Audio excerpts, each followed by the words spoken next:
Les roues dans l'eau.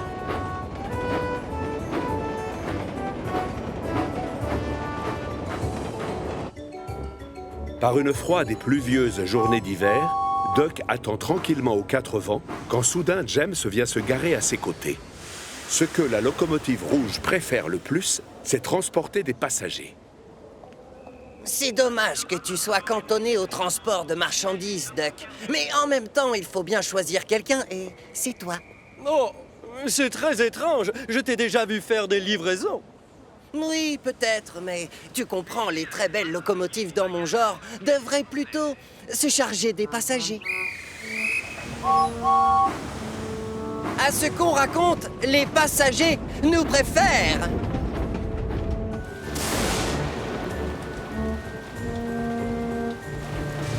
Seulement, les choses ne se passent pas toujours exactement comme on le voudrait.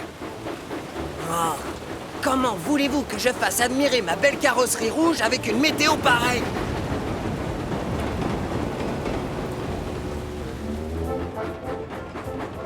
Cela fait plusieurs jours qu'il pleut sans discontinuer sur Chicalor.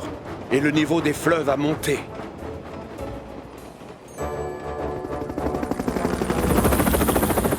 Harold est en train de survoler la ligne de Duck. Quand il remarque une énorme flaque sur les voies, il décide d'aller prévenir le gros contrôleur. Seulement, c'est trop tard.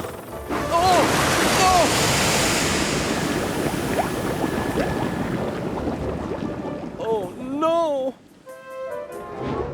James vient juste d'arriver au hangar pour un repos bien mérité quand il aperçoit le gros contrôleur qui vient vers lui.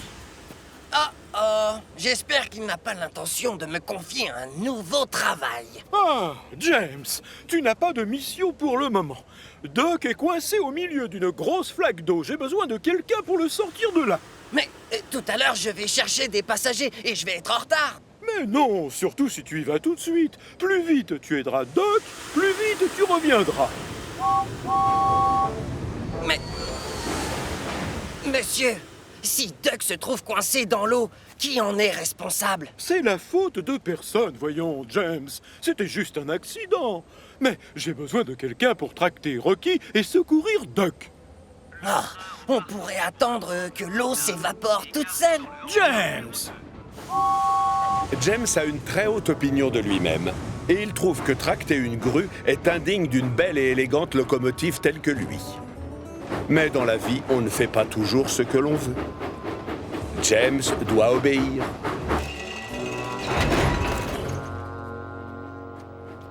Ça y est, il est sur les rails. Allez, en route! On doit aller secourir Duck. Ouais, pas de problème.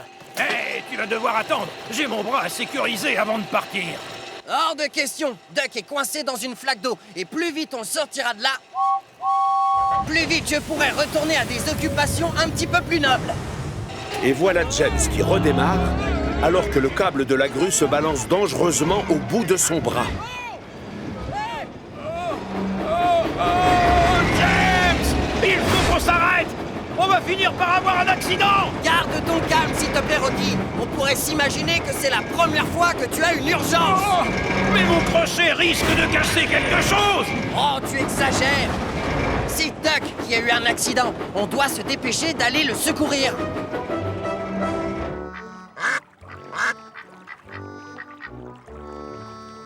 Oh, James! Doucement! On ferait mieux de... Ah! Rocky a beau expliquer qu'il ne peut pas retenir son bras, James refuse de s'arrêter. On a eu chaud! Alors qu'ils ne sont plus très loin de la portion de voie inondée, James remarque un signal qui lui recommande de ralentir.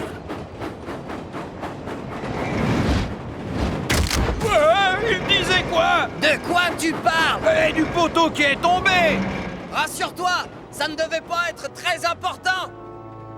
Au contraire, les signaux ferroviaires sont très importants pour les locomotives.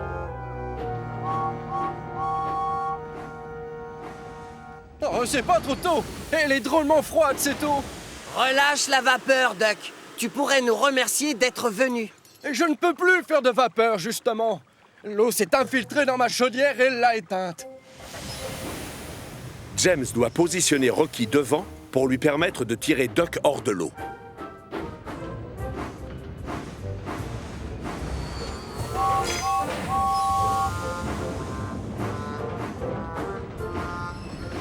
En avant toutes!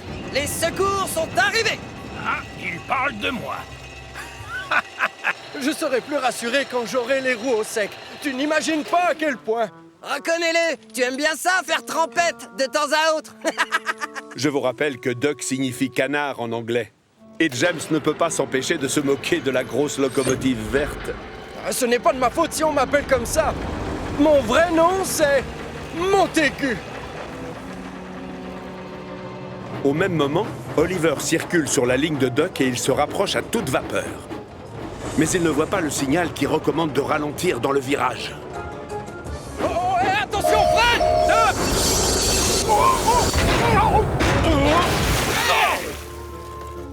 Plus de peur que de mal, heureusement. Mais James est à 2 boulons de se fâcher tout rouge. Oliver, regarde où tu mets les roues quand tu avances! Tu n'as pas vu le signal jaune avant le virage? Non, je n'ai remarqué aucun signal. Pardon de vous déranger, mais ça vous ennuierait de vous occuper de moi. Rocky commence aussitôt à sortir Duck de l'eau. Quant à Oliver, il fait marche arrière pour que son conducteur puisse planter un fanion signalant le danger. Et c'est encore une fois la catastrophe. Hey! Oh non! Regardez-moi ce travail!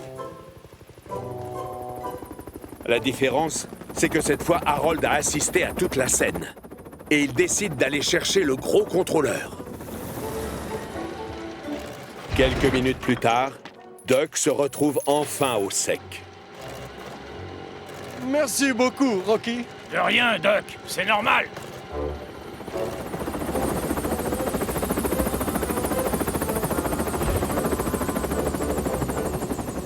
On me signale plusieurs accidents.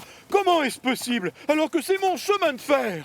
Je suis vraiment désolé, monsieur, mais c'est forcément de ma faute. Avec mon bras, j'ai dû faire tomber le poteau des signaux. Mon câble n'était pas complètement remonté et il n'arrêtait pas de se balancer au bout de mon bras. Non, personne n'est responsable. C'était un accident. Je ne voulais pas perdre de temps et Rocky n'était pas prêt à partir. Donc...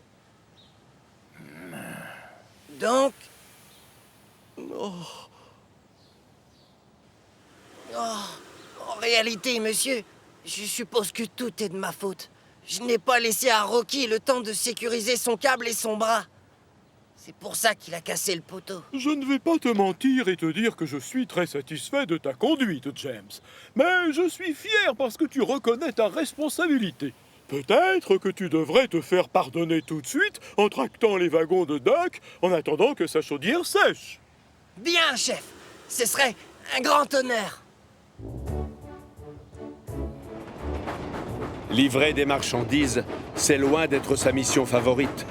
Mais James a compris que l'on ne faisait pas toujours ce que l'on voulait dans la vie.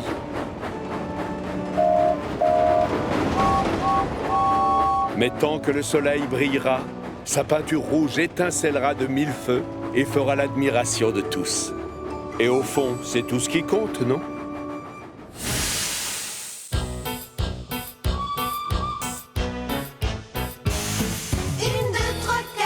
6, 7, 8, les jolies locomotives, rouge et verte, marron et bleu, toute l'équipe brille de 1000 feux, chacune a son rôle à jouer, toujours partante pour nous aider, avec Thomas et ses amis, la vie nous sourit. Thomas, le plus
Une mission qui ne sent pas bon.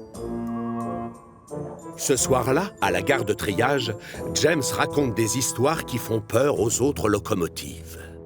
Et à cet instant-là, le train fantôme roule tant bien que mal sur le pont, en réveillant tous les habitants de l'île avec son sifflet lugubre. Ouh, ouh. La majorité des locomotives ne croient pas aux histoires que raconte James. Percy est le seul à les prendre au sérieux et à avoir peur. D'autant plus qu'il passe ses nuits sur les rails pour livrer les sacs de la poste. Et parfois, la nuit, dans le noir, certaines choses ont l'air plus terrifiantes qu'elles ne le sont en réalité.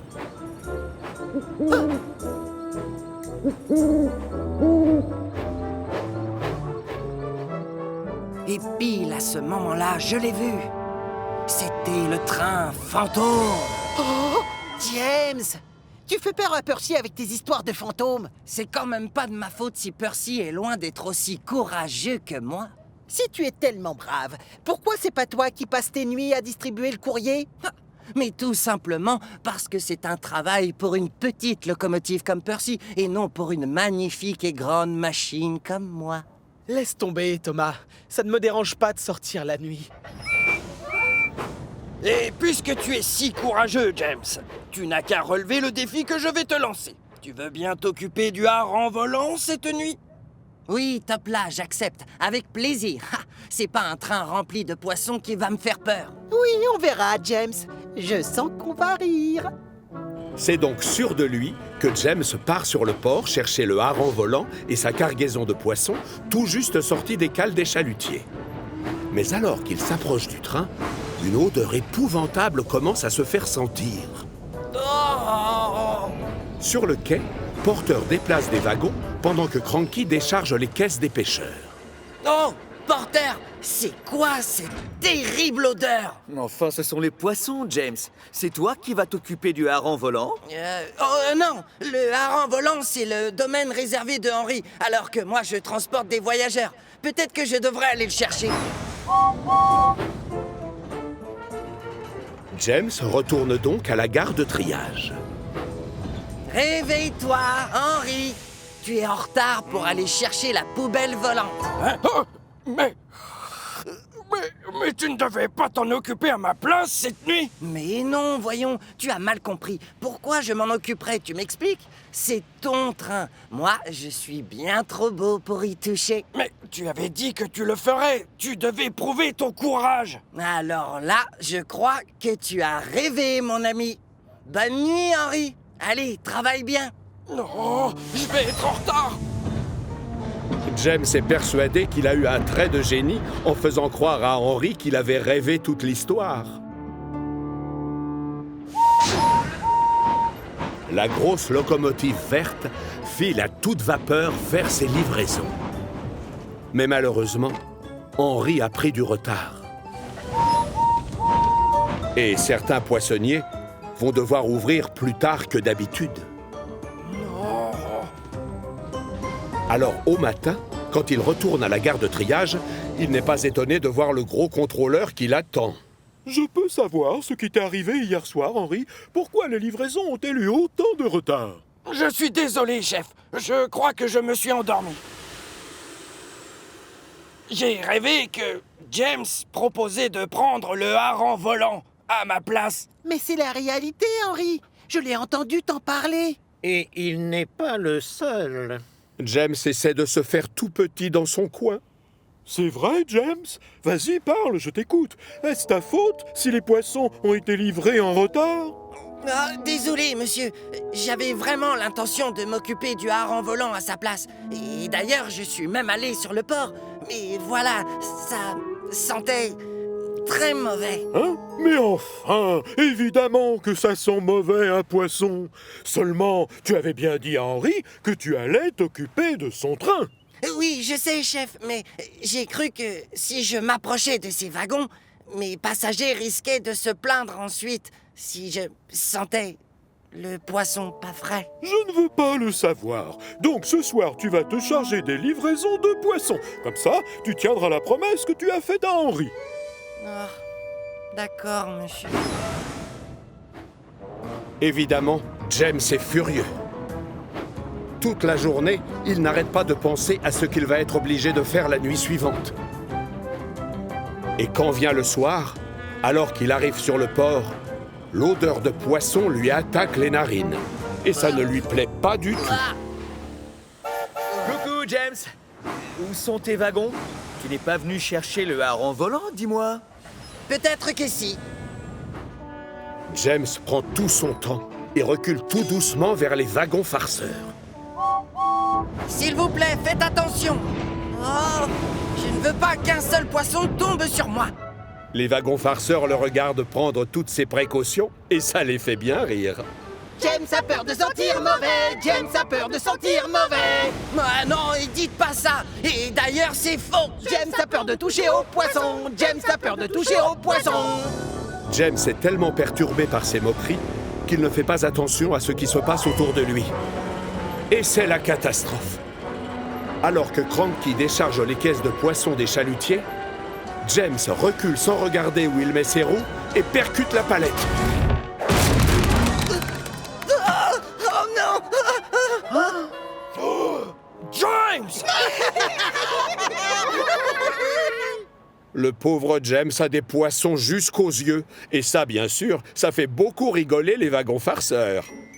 Porteurs aussi, d'ailleurs. Tu sais, normalement, on transporte les poissons à l'intérieur des wagons. La forte odeur de poisson se renforce avec les minutes qui passent. Du coup, James file à toute vapeur faire ses livraisons. Et quand vient le matin, à la gare de triage, les locomotives sont réveillées par un drôle de parfum très désagréable. Oh, c'est quoi cette odeur? Ça, c'est une odeur de poisson. Ça vient du box de James. C'est drôlement gentil. Il a rapporté un cadeau pour le gros contrôleur. Moi, n'importe quoi. James remarque seulement maintenant le poisson allongé devant son nez et qui a dû atterrir là après le choc. Oh, c'est ça l'odeur. Bah, j'ai eu un petit accident hier soir. Pourtant, vu d'ici, ta belle carrosserie rouge a l'air intacte. C'est grâce à l'huile de poisson, ça, James. Reconnais que tu brilles encore plus que d'habitude. Tout le monde se tait. Le gros contrôleur arrive. Beau travail, James! Encore bravo! J'étais très content ce matin quand j'ai su que les caisses avaient été livrées à l'heure aux poissonniers. Et ce, malgré, ton accident. Oh! James, d'où vient cette odeur? Tu vas me faire le plaisir d'aller te laver tout de suite, c'est compris? Bien, monsieur. Merci beaucoup. C'est avec le plus grand bonheur que je vous obéis, chef. James a prévenu. Il ne partira pas avant d'avoir été complètement récuré de haut en bas. Et ne comptez pas sur lui pour retourner sur le port. Depuis cette histoire, il fait une allergie aux poissons.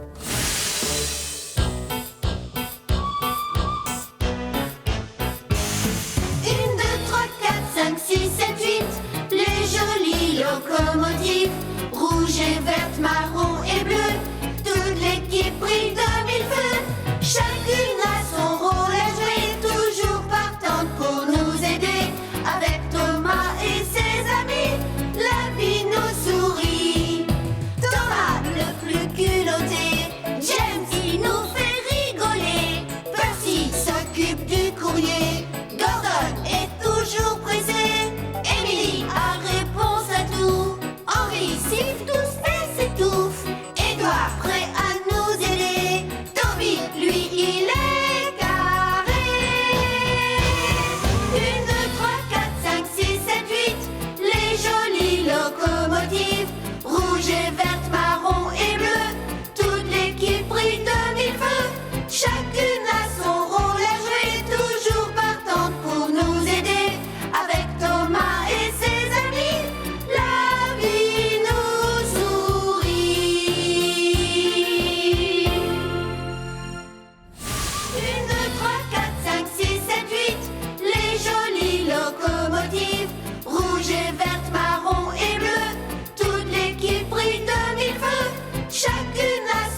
Gare aux tâches. Si un jour vous visitez Chicalor, vous y verrez de nombreuses fermes. Des fermes avec des cochons, d'autres avec des vaches, et enfin des fermes avec des moutons. Monsieur McCall, par exemple, est très fier de son troupeau de moutons. Ce matin-là, le gros contrôleur vient rendre une petite visite à son équipe. Et comme il a plu toute la nuit, il prend garde de ne pas marcher dans une flaque de boue. Aujourd'hui, l'île organise sa grande fête de la ferme. L'un d'entre vous va devoir aller chercher les moutons de Monsieur McCall et les conduire ensuite à la grande prairie. La locomotive choisie aura une petite récompense. Un photographe la prendra en photo et celle-ci apparaîtra en première page dans l'édition de demain du journal de Chicalor. La chaudière de James se met à bouillonner. Chef, s'il vous plaît, je peux m'occuper des moutons et avoir ma photo en première page du journal? Je vous rappelle que c'est moi qui ai la carrosserie la plus nette et la plus rouge de tout Chicalor. Mais oui, je le sais bien, James. C'est donc toi qui iras à la ferme de Monsieur McCall. La fête commencera à l'heure du goûter, alors ne sois pas en retard. Message reçu 5 sur 5. James démarre aussitôt. 10 minutes plus tard, le voilà déjà à la ferme. Bonjour, James. Kitty et les moutons ont été lavés. Ils ont hâte de partir. Je veux qu'ils soient désignés comme étant les animaux les plus propres et les plus soignés. Comme ça, demain matin, ils auront leurs photos en première page du journal. Je vais me débrouiller pour qu'ils restent aussi nets et propres que moi. Promis. D'ailleurs, moi aussi, on va me photographier. Et personne n'a envie de voir une machine tachée en première page. D'accord, James. Prends la voie la plus rapide qui mène au site de la fête. Faut pas être en retard. Et mes moutons ont horreur d'être secoués. Katie saute dans la cabine du conducteur. On se retrouve à la fête, Monsieur McCall. Et maintenant, direction la grande prairie. Un peu plus loin, James a le choix entre deux voies. Les deux mènent au site où a lieu la fête. Seulement, l'une est couverte de flaques d'eau, alors que l'autre est au sec. Mais elle est vieille et le sol est cabossé. James hésite.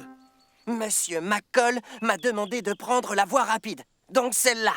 Mais si je passe par là, je vais sûrement me salir. Kitty et les moutons forcément aussi. Et alors, personne n'aura très envie de publier notre photo en première page du journal de demain. Et voilà comment James se retrouve sur la voie la moins rapide. L'important pour lui, c'est de ne pas se salir. Le problème, c'est que sous ces rails, le sol est loin d'être plat. Non, d'une soupape! C'est comme si je roulais sur des cailloux! Les moutons qui ont horreur d'être secoués protestent. Et avec les secousses, le loquet de leur wagon se désenclenche. Mais James est trop occupé à penser à sa belle peinture rouge pour s'en apercevoir. À la gare des Marrons, James croise Emily en train de charger des passagers. Comme il a très envie de lui parler de sa mission et de s'en vanter un peu, il se gare juste à côté d'elle. Salut, Emily! Je dois emmener les moutons de Monsieur McCall et sa chienne Kitty à la grande prairie. Et pour couronner le tout, je vais avoir ma photo en première page du journal qui sortira demain. Emily est surprise. Oh, bravo, James! Tu en as de la chance! Et Kitty et les moutons de Monsieur McCall, ils seront aussi sur la photo? Pourquoi pas? Mais à l'arrière-plan. Et c'est la catastrophe.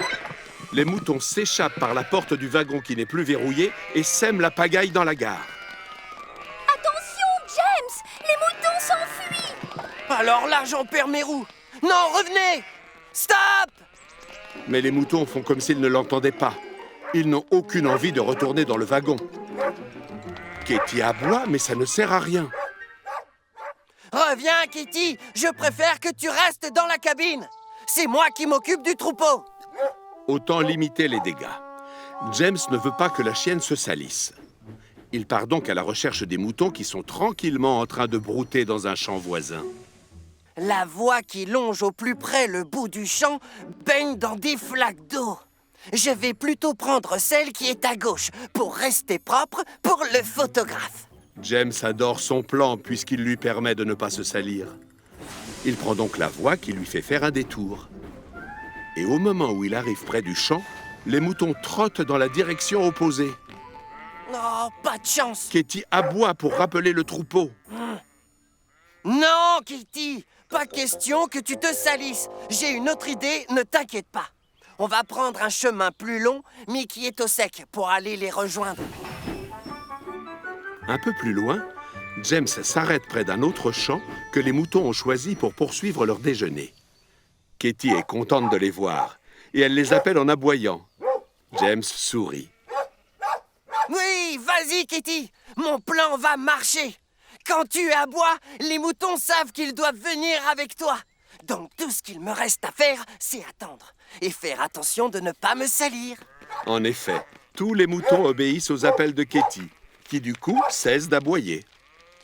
Hurrah! Ça marche! James est tellement fier de son stratagème qu'il se met à siffler de toutes ses forces en signe de victoire. Évidemment, les moutons prennent peur. Paniqués, ils s'enfuient dans la direction opposée, traversant une énorme flaque de boue.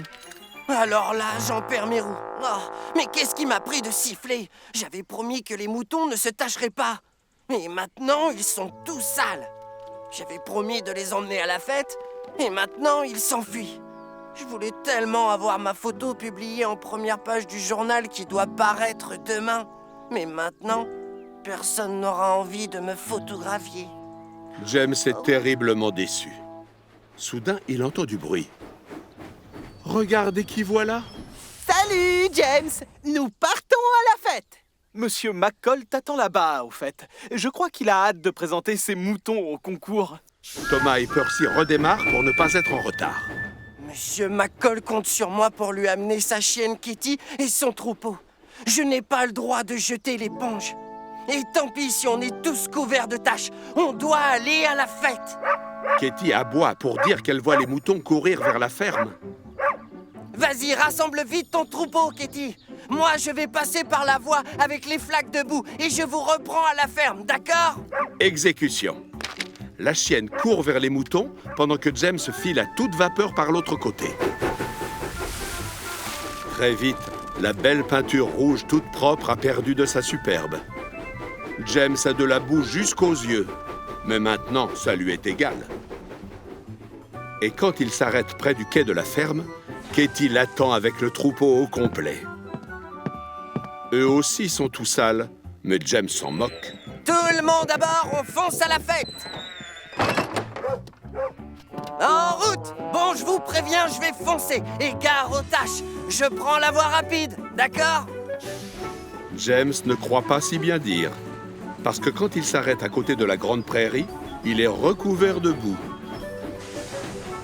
James, on peut savoir ce qui vous est arrivé exactement? Oh, bravo! C'est vraiment magnifique. Une locomotive qui a l'air de travailler dur. Un chien de berger et son troupeau de moutons qui viennent juste de quitter leur champ. Ça, c'est le genre de photo que je cherche pour mettre en première page. Pour une surprise, c'est une surprise, n'est-ce pas, James? Demain, dans le journal, vous verrez donc une locomotive rouge toute sale, un chien tout crotté, Monsieur McCall, le gros contrôleur et plein de moutons plus marrons que blancs. Et pour une fois, James sera ravi de ne pas être le plus beau et le plus propre de Chicalor. 1, 2,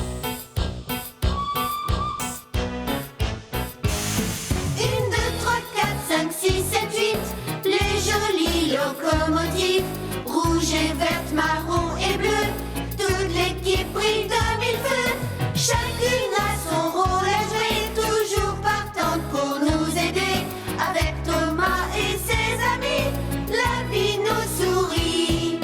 Thomas, le plus culotté, James, il nous fait rigoler, Percy s'occupe du courrier.